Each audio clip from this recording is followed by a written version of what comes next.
مشورہ کرنے کی عادت ڈالنی چاہیے، مشورہ کر کر کام کریں۔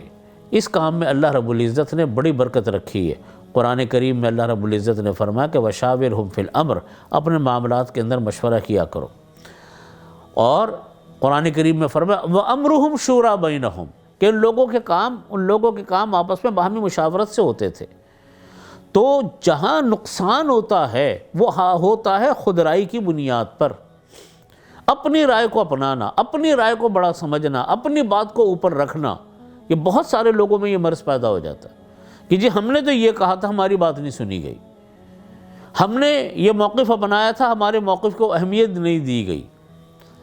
تو جہاں کہیں یہ ذاتیات آتی ہیں وہاں کام کو بہت زیادہ نقصان پہنچتا ہے۔ اس لیے ہمیشہ مشورہ کر کے چلیں اور اپنا تشخص، اپنی ذاتیات اجتماعی کاموں میں اس کو اجاگر کرنے کی کوشش نہ کریں، بلکہ اصل جو کام ہے، اصل جو مقصود ہے، اس اصل مقصود اور کام کو وہ اپنانے کی اور اس کو حاصل کرنے کی فکر کریں۔ تو جب یہ بات ہوتی ہے اللہ تعالیٰ کام کے اندر بہت برکت پیدا فرماتے ہیں۔ میں دیکھتا ہوں ماضی کے اندر بڑے بڑے کام جتنے ہوئے، جتنی مثال کے طور پہ ختم نبوت کا کام ہوا، کتنا بڑا کام، کتنا بڑا فتنہ تھا قادیانیت کا، اور ہے۔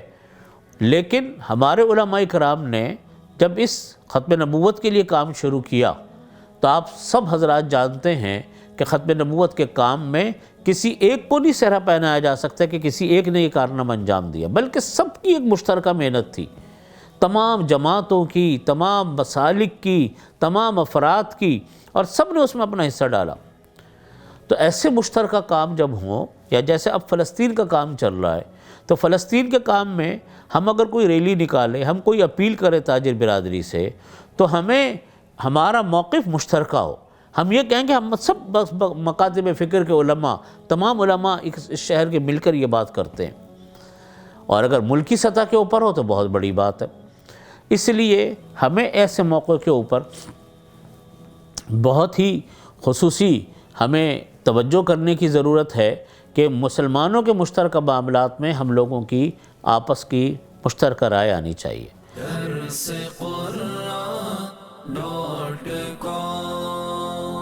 www.darsequran.com